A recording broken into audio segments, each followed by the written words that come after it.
आशुतोष जी जयपुर से। महाराज जी आपके चरणों में कोटि कोटि प्रणाम।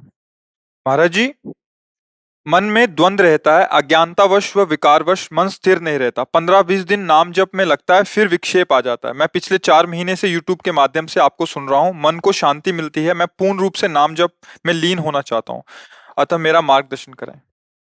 भोजन सुधारो, संग सुधारो, गलत लोगों का संग, गलत दृश्य देखना, गलत चिंतन करना। आहार अगर शुद्ध है तो बुद्धि शुद्ध होती है, आहार अशुद्ध है तो बुद्धि अशुद्ध होती है। जैसा हम संग करते हैं वैसा हमारा चिंतन बनता है। और जैसे हमें धन का जब लोभ जग जाता है तो फिर हम ये नहीं देखते कि हमें करना क्या पड़ेगा, नहीं, और ये नहीं देखते कि कितने समय तक करना पड़ेगा। अगर हमें 12 घंटा करना पड़े और अधिक पैसा मिल रहा है तो हम उस पर लगन लगाते हैं, भूखे प्यासे रहकर। अगर नाम के प्रति लोभ जग जाए, जैसे रुपए के प्रति जगता है, तो फिर नाम जब अधिक से अधिक होने लगेगा। अभी नाम तो एक भार सा लगता है और महत्व बुद्धि भोगों में है, इसलिए नाम में रुचि नहीं हो पा रही। और दूसरा कि बहुत जन्मों से हमसे गलतियां होती रही, तो उन गलतियों के कारण हमारा अंतःकरण अपवित्र है। जब हम नाम जप करते हैं तो पापों का वो नाश करता है, बहुत इकट्ठा है। तो जैसे जैसे हमारे पाप नष्ट होते वैसे वैसे नाम मीठा लगने लगता है और नाम से प्यार होने लगता है। जिससे हमारा प्यार होता है उसी की बार बार याद आती है। पापवंत कर सहज स्वभाव, भजन मूर्ति भाव न काऊ। अगर हमारा हृदय मलिन रहेगा तो भजन में रुचि नहीं होगी। तो नए पाप तो करना नहीं है, पुराने पापों के नष्ट होने का इंतजार करना है नाम जप करते हुए। राधा राधा राधा राधा। मन अच्छा नहीं करेगा, मन उस समय जलाएगा, गंदी बातें सोचवाएगा। हाँ हाँ, कई बार सत्संग में वर्णन किया है ये भी, पर उसमें आपको घबराना नहीं है। उत्साह पूर्वक चलो, कुछ मार्ग अंधेरे का है, क्योंकि जब तक पाप नष्ट नहीं होते तब तक कुछ दिव्यता अनुभव में नहीं आती। दिव्यता अनुभव में तो लगता है इतना जप रहा हूं फिर भी जल रहा हूं, फिर परेशान, और कहीं माया ने बाहरी प्रतिकूलता दे दी तो और विश्वास कमजोर हो जाता है कि यार भजन कर रहा हूं फिर भी हानि हो रही, फिर भी अमुक को विपत्ति आ रही। पर इससे जो लड़ गया फिर वो जीत जाता है।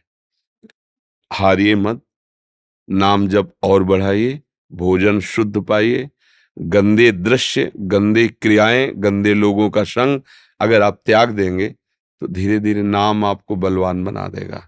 जैसे डॉक्टर कहता ना, तुम खाते रहो दवा, थोड़ा समय ज्यादा लगेगा, अभी अनुभव में नहीं आएगा, पर आपका रोग दवा खाते खाते एक दिन नष्ट हो जाएगा। तो हम विश्वास करके बहुत समय तक दवा लेते रहते हैं।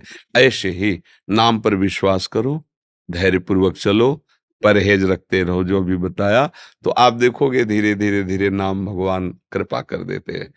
फिर एक समय ऐसा आता है जपना नहीं होता, चलता है, चल रहा है। जो गुरु मंत्र है, गुरु नाम है, कभी एकदम रोना आता है, कभी एकदम प्रभु की झांकी आती है, उनकी करुणा देख निहाल हो जाता है। मतलब ये बातें कहने से उपहास होता है, जीवन सार्थक हो जाता है। कई बार सत्संग में कहा है कि यदि हमको, तो फिर हम सबसे कह देते कि भाई लगे तो है, जीवन हो गया पूरा, कुछ हाथ नहीं लगा भैया, अब आप देख लो जैसा हो। हम भगवान का भी पक्ष नहीं लेते कि हम बाबा जी हैं, भगवान के हैं तो उनका पक्ष ले रहे हैं, लेकिन आप उससे सच्ची बात कह रहे हैं कि जहां कहीं जलन हुई वो मेरी कमी हुई है। तो क्या उनकी कृपा में, उनके दुलार में पग पग पर विश्वास जमाया, पग पग पर।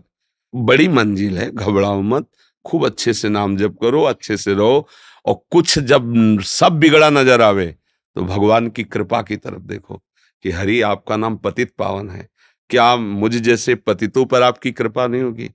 क्या आपका प्यार दुलार हम नहीं प्राप्त कर पाएंगे? हैं तो आपके ही बच्चे, दुष्ट सही पर हैं आपके। उनसे प्रार्थना करो, प्रार्थना से भगवान का अवतार हो गया। जय जय सुरनायक जन सुखदायक प्रणत पाल ये प्रार्थना ही तो है। सबने मिलकर प्रार्थना की भगवान का। तो कभी कभी अपने भगवान से बात भी करनी चाहिए एकांत में उनकी, प्रभु मैं क्या कर सकता हूँ, जितना आपने पावर दिया उतना ही हम संभाल पा रहे, नाथ आप संभाल लो। भगवान का भरोसा और नाम जप निश्चय परमानंद की प्राप्ति हो जाएगी। निश्चय, या हम अपने जीवन की बात कहते हैं। बहुत जगह ऐसा आया कि गए, अब क्या जीवन रह जाएगा, अंधकार दिखाई दे रहा है, कोई रास्ता अंदर नहीं दिखाई दे रहा, कोई सहयोगी नहीं, जिधर जाओ उधर अपमान, उधर गालियां मिल रही, पर डिगे नहीं। फिर मन में आता है नहीं नहीं, ये सब भगवान की परीक्षा ले रहे हैं, आगे बढ़ो आगे बढ़ो आगे बढ़ो। कई कई दिन भोजन नहीं, नाम नहीं छूटने दिया, नहीं, जीवन का सार यही। तो देखो आज लाडली जी की कृपा, उनका दुलार धाम में श्री जी ने रख लिया। अब जैसे भी है श्री जी के काम बन गया, इसलिए हारना नहीं, डटे रहना। जी। आतिश जी पंजाब से। गुरुदेव भगवान आपके चरणों में कोटि कोटि प्रणाम। गुरुदेव भगवान, जब हम नाम जप करते हैं, श्री 84 जी का पाठ करते हैं, तब लगता है कि प्रभु हमें देख रहे हैं, लेकिन जब हम गंदे आचरण करते हैं तब ये बात ध्यान में ही नहीं रहती। उस समय तो जरूर देखना चाहिए कि प्रभु देख रहे हैं, होश में। भजन के समय आप अगर ऐसा ना भी सोचे कि प्रभु देख रहे हैं तो काम चलेगा, क्योंकि प्रभु में हैं उस समय हम। लेकिन जब हम गलत आचरण में हैं तो हमें जरूर ये समझना चाहिए कि प्रभु देख रहे हैं। अगर ये बात हम वहाँ देख पाए कि प्रभु देख रहे हैं तो हम सुधर जाएंगे, जल्दी सुधर जाएंगे। जैसे हमारी आंखों के सामने आप कोई गंदा कृत्य नहीं कर सकते, और आप अगर गुरुनिष्ठ हो, और यही बात है कि अखंड मंडलाकारम व्याप्तमेन चराचरम, गुरुदेव तो चर अचर सब जगह व्याप्त, अर्थात मैं गुरुदेव की दृष्टि में हर समय हूँ, तो मैं पाप कैसे कर सकता हूँ, क्योंकि गुरुदेव देख रहे हैं, भगवान देख रहे हैं। फिर वो पाप से डरने लगे। अभी क्या कमरा बंद है, पर्दा लगा दिया, अब कोई नहीं देख रहा है, नहीं, ये भक्त का लक्षण नहीं है। भक्त का लक्षण है कि कोई तो नहीं देख रहा है, लेकिन वो है जो सबको देख रहा है। वो कहाँ से कहाँ, जहाँ प्रभु नहीं, कहीं भी आप हो प्रभु। और प्रभु जब देख रहे हैं तो हमारा उद्देश्य प्रभु को प्रसन्न करना है। जब प्रभु देख रहे हैं गंदा काम कर रहा है तो मुझे गंदे काम से बचना, क्योंकि प्रभु को गवाही की जरूरत नहीं, वो देख रहे हैं। तो उस समय तो मुझे देखना ही चाहिए कि जैसे लोग कहते हैं कि पर्दा लगा लिया, भगवान का भी पर्दा लगा दो फिर आप गृहस्थी हो। हम कहते नहीं, पर्दा खोलो उनके सामने, मालिक मेरे अंदर ये दोष है, आपको पसंद हो तो देख लो, ना पसंद हो तो हटा दो, क्योंकि आप सर्व सामर्थ्यशाली हो। भगवान के गले पड़ना चाहिए।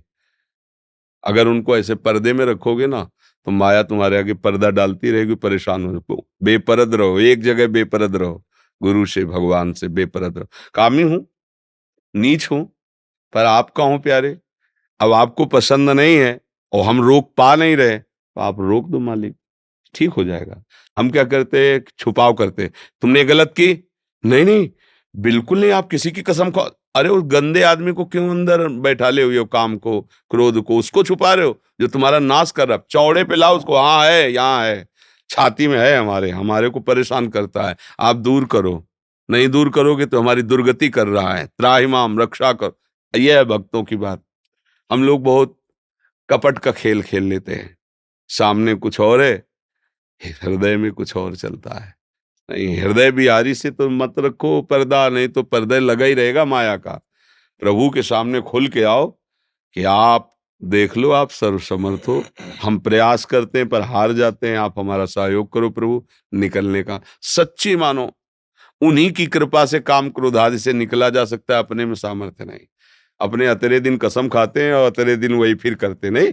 कितने देखो ना, आज से कसम खाते हैं, ऐसा नहीं करेंगे, हफ्ता निकलेगा पता नहीं नहीं निकलेगा, और वो कसम वसम सब भूल जाएंगे। फिर वैसे फिर रोना आता है कि आप क्या करें, किससे, तब है कोई महाबली, उसका आश्रय लो भगवान। और भगवान का आश्रय लिया तो बड़े बड़े आचरणहीन लोग भी भगवान के लाडिले संत बन गए, नहीं बन गए। इसलिए हमें ये बात तो जरूर रखनी है कि जब हम गंदे आचरणों की तरफ हों, नहीं रुक पा रहे हैं, तो उस समय जरूर भगवान को याद करें और पुकारे, राधा राधा राधा वल्लभ। लाडली जू देख लो ये हमको कहाँ ले जा रहा है, अब आप समझ, राधा राधा राधा, सुधर जाओगे, ठीक हो जाओगे, वो सुधार लेंगे। अंशुल अग्रवाल जी। महाराज जी आपके चरणों में दंडवत प्रणाम। महाराज जी, जैसे भगवान बोलते हैं कि कोई साधारण मनुष्य मेरी तरफ एक कदम बढ़ाता है तो मैं उसकी तरफ कई कदम बढ़ाता हूँ और मैं उसको संभालता हूँ, उसको गिरने नहीं देता। और दूसरी तरफ बहुत से संत भगवान से ऐसा सुना है कि तपस्वियों की तपस्या भी भंग हो जाती है, जैसे कि जड़ भरत जी को हिरन जोनी मिली, प्रभु चाहते तो उनको भी संभाल सकते थे। महाराज जी इन दोनों बातों को कैसे समझें? जय भरत जी का तुमने कोई पतन समझा क्या? महानता है। एक पक्ष होता है नकारात्मक, एक होता है सकारात्मक। संतों की महिमा प्रकाशित होती है कि वो अपने कल्याण की बात को भी छोड़ करके दूसरे के कल्याण के लिए अपना जीवन समर्पित कर देते हैं। परहित लाग तजय जो देही, संतत संत प्रशंसते ही। जिन महाराज भरत जी ने अपने चक्रवर्ती सम्राट पद को, अपनी रानियों को, अपने पुत्रों को प्रभु के लिए त्याग दिया, वो कहीं फंस सकते थे क्या? विचार करो। अब उन्होंने देखा कि एक हिरनी गर्भवती है, पानी पीने के लिए आई। इतने में सिंह की दहाड़ हुई और वो उस समय भगवान सूर्य को अर्घ देकर मंत्र जाप कर रहे थे गंडकी नदी में खड़े होके। और ये दृश्य दिखाई दिया कि भयभीत हिरनी ने छलांग मारी, मारी तो पर गर्भ योनि द्वार से निकल करके जल में, और वो उधर गिर के मर गई। अब कोई भी करुणा में संत हृदय ऐसे कैसे देख सकता है किसी जीव को मरते हुए? दौड़ करके उन्होंने गोद में अब नवजात हिरन का बच्चा, उसको अपनी कुटिया में लाए, दुलार किया, उसका पोषण करने लगे, हरी हरी घास लाना, खवाना, पिलाना। जब वो थोड़ा सयाना हुआ तो अब वो भरत जी के पास पला था। अब उसको हिरन के झुंड अच्छे नहीं लगेंगे। जैसे सिंह का बच्चा आप ले आओ घर में, तो बकरी जैसे स्वभाव में रहेगा, वो जो जब जंगल में रहेगा तो वो मांसाहारी बनेगा, जब यहाँ रहेगा तो आप दूध भी पिला तो पिएगा। वो जैसे भी, मतलब उसको हमने जैसे पाला वैसे पाला। तो वो भरत जी से प्यार करने लगा। भरत जी ने सोचा अब हमारा कर्तव्य है इसका मंगल कर देना। ये भगवान की प्रेरणा से हमारे पास आया है। अब चाहे भले मुझे एक जन्म लेना पड़े, लेकिन इसका तो कल्याण हो ही जाएगा। संतों का स्वभाव होता है कि हमारी दुर्गति हो जाए, लेकिन तुम हमारे पास आए हो, तुम्हारी दुर्गति नहीं होने देंगे। वो संत स्वभाव है ना। अब क्या हुआ कि वो प्यार, अगर ये था माम प्रपद्यन्ते तास्तथैव भजाम्यहम्, हमारे भगवान का स्वभाव जैसे आप भजोगे तो वैसे भगवान भी भजते ना। तो हिरन ने अब वो बार बार उनके बगल में आना, सींग से और गोदी में बैठ जाना बच्चे की तरह। भरत जी ने भी उसको प्यार किया।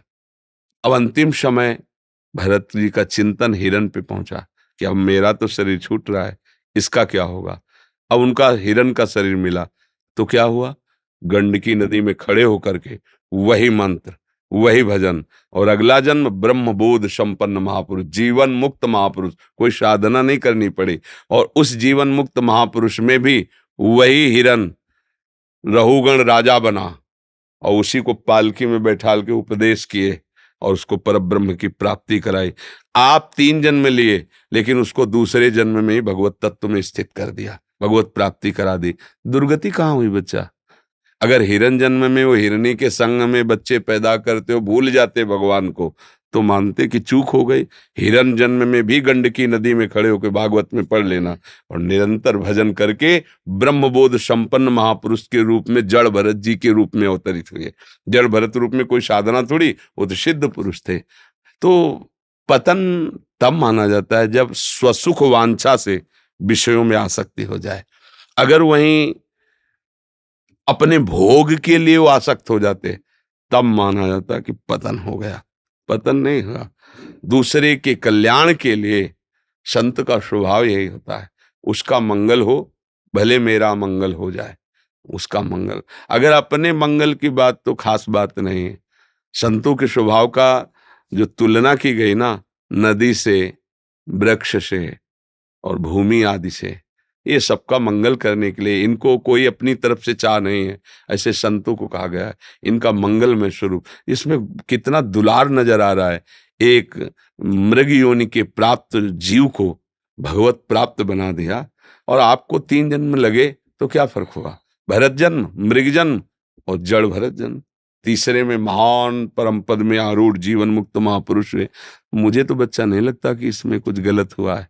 हाँ, अब सावधानी के लिए जब हम इसको वर्णन करेंगे तो कहेंगे कि देखो, जिनकी प्राप्ति के लिए अपनी रानी को और पुत्रों को त्याग किया, वो वहीं थोड़ी चूक हो गई।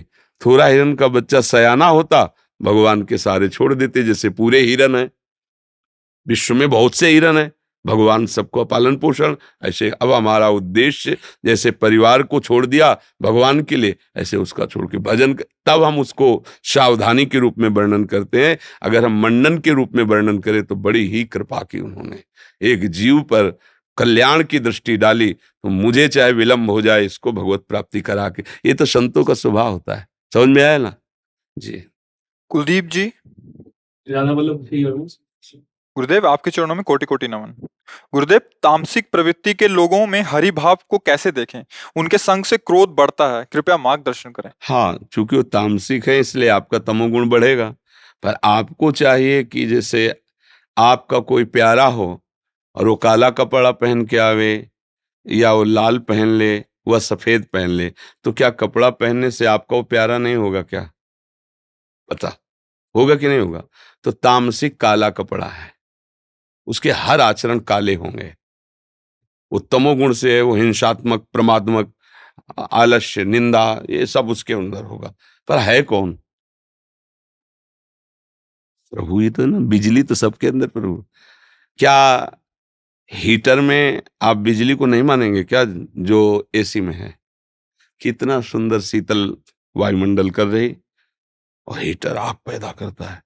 मुझे श्रद्धा नहीं हीटर पे। गर्मी में गर्मी पैदा, बिजली नहीं है ऐसा नहीं कह सकते। बिजली है, पर यंत्र के प्रभाव से वो गर्म वायु दे रही है, और ये यंत्र के प्रभाव से शीतल वायु दे रहे हैं। तो बिजली तो एक रस है, यंत्रों के प्रभाव से परिवर्तन नजर आ रहा है, नहीं आ रहा है? गड़ासे में काटती जा रही है, और रसोई में मशीनें फिट हैं तो हमारे लिए भोजन तैयार करके दे रही है, पानी पिला रही है, नीचे से बिजली तो पानी निकाल रहे। मतलब बिजली निर्दोष है, वो एक पावर है, वो सब में फैली हुई है। यंत्रों के कारण उसका अलग अलग रूप हमें दिखाई दे रहा है। ऐसे ही सतोगुण, रजोगुण, तमोगुण बुद्धि में प्रभावित करके मनुष्य के आचरण अलग अलग दिखाई दे रहे हैं, लेकिन इनमें पावर एक ही है। तो भक्त पावर देखता है, कारण देखता है, क्रिया नहीं। अज्ञानी क्रिया देखता है, भक्त कारण देखता है। और सबका कारण एकमात्र भगवान है। ये जीवित क्यों, इसका कारण क्या है? भगवान। ये हाहाकार क्यों मचाए हुए, इसका कारण क्या है? भगवान।